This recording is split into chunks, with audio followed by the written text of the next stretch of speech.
എനിക്ക് മുഖം നോക്കാതെ നിങ്ങളോട് കുറച്ച് സംസാരിക്കാനുണ്ട്. കമന്റ് ബോക്സിൽ ഒരുപാട് പേര് കമന്റ് ചെയ്യുന്നുണ്ട്.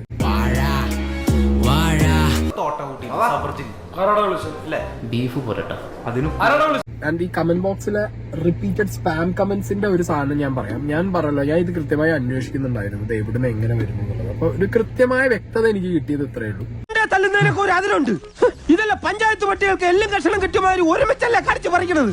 നാണമില്ലടാ നിനക്ക്. ഇത്രകാലം ഒരുപാട് പേരെ കുറിച്ച് വീഡിയോസ് ചെയ്തിട്ടുണ്ട്. അതിൽ ഒരു കൂട്ടം ആളുകൾ വളരെ വ്യക്തമായിട്ട് വണ്ടി തള്ളാൻ വേറൊരു തന്റെ സഹായം വേണ്ട, ആളെ മീൻ മെറ്റീരിയൽ ആക്കി കഴിഞ്ഞു കഴിഞ്ഞാൽ പിന്നെ അയാൾ ഭയങ്കര കോമഡി എലമെന്റ് ആയി. ഞാൻ ഇത് ഫണ്ണായിട്ട് എടുക്കുന്നുണ്ട്. I don't care. കണ്ണീര് തുടച്ചിട്ട് കുറച്ചുകൂടി വിശ്വസിക്കാൻ തോന്നുന്നു. കമന്റ്സ് എന്ന് പറഞ്ഞു കഴിഞ്ഞാൽ ഇയാളെ ഇപ്പൊ കണ്ട കോമഡി ആയിട്ട് തോന്നും, ഇയാളുടെ സംസാരം ഇപ്പൊ കേട്ടാ ചിരി വരും. അവരെ പല്ലെറിഞ്ഞിട്ട് കാര്യമില്ല, ആരാണേലും ചിരിച്ചു പോകും. ഞാനൊരു കോമാളിയായോടാണല്ലോ.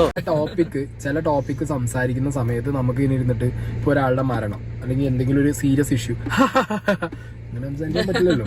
ഞാൻ കോമഡി ഫീൽ ചെയ്യാതിരിക്കാൻ വേണ്ടി തന്നെയാ കട്ട ബാസിൽ സംസാരിക്കുന്നത്. നീ ഇങ്ങനെയൊക്കെ സംസാരിക്കുന്നത് തന്നെയാണ് ഏറ്റവും വലിയ കോമഡി. ഇപ്പൊ ഒരു കമന്റ് മുകളിൽ വരികയാണ്, എന്ത് ഇത് ഇയാള് സംസാരം കേൾക്കുമ്പോൾ ചിരി വരുന്നുണ്ടോ, ഇയാൾ വെറും കോമഡി ചിരിക്കാനായിട്ട് വരുന്നവർ,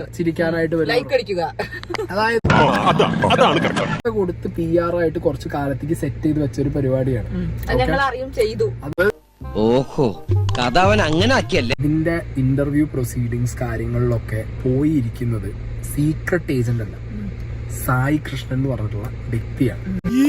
ഞാനില്ലേ, അത് ഞാനല്ല, ഞാൻ എവിടെയോ ആണ്. പെർഫോമൻസ് വിചാരിച്ചത് സീക്രട്ട് ഏജന്റ് പോയി ബോംബിട്ട് തകർത്ത് പണ്ടാറടക്കി പോകുന്നു എന്ന് വിചാരിച്ചവർക്ക് ഒരു ഡിസപ്പോയിന്റ്മെന്റ് വന്നിട്ടുണ്ട്. ഓക്കെ, ബിക്കോസ് അവർ വിചാരിച്ച രീതിയിലല്ല ഞാൻ അവിടെ പോയി. പതിവ് പോലെ എന്റെ പെർഫോമൻസ് ഗംഭീരമായിട്ടുണ്ട്. ഞാനൊരു വലിയ സംഭവം അല്ലേ.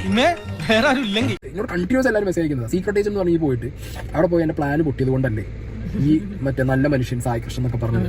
ഡെഫിനറ്റ്ലി അല്ല. ഈ മറ്റേ നല്ല മനുഷ്യൻ സായി കൃഷ്ണൻ എന്നൊക്കെ പറഞ്ഞത് ഡെഫിനറ്റ്ലി അല്ല. സത്യമായി പറയുന്നവനായി രാജാക്കൻ.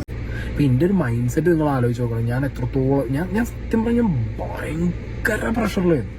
അവന് ശരിക്കും എന്ത് പറ്റിയാണ് പക്ഷേ, നേരത്തെ കുഴപ്പമൊന്നും ഉണ്ടായില്ല. ഈ TV റിയാലിറ്റി ഷോയിലൊക്കെ പോയി ഫ്ലാറ്റ് ഒക്കെ സമ്മാനം കിട്ടിയ ഒരു കഥയല്ലേ നമ്മൾ കേട്ടിട്ടുള്ളൂ. എലിമിനേഷൻ റൗണ്ടിൽ പുറത്തായതിന്റെ ഷോക്കാ കുട്ടിക്ക്. ഇത്ര ചെറുപ്പത്തിലെ ഇമാതിരി ടെൻഷൻ കൊടുത്ത് ആർക്കായാലും ഭ്രാന്താവില്ല. ഏതായാലും പറ്റിയേ പറ്റി. ഇനി ഒരു അബദ്ധത്തിലും ചെന്ന് ചാടാൻ നോക്കിയാൽ മതി. ഞാൻ പോകുന്നു.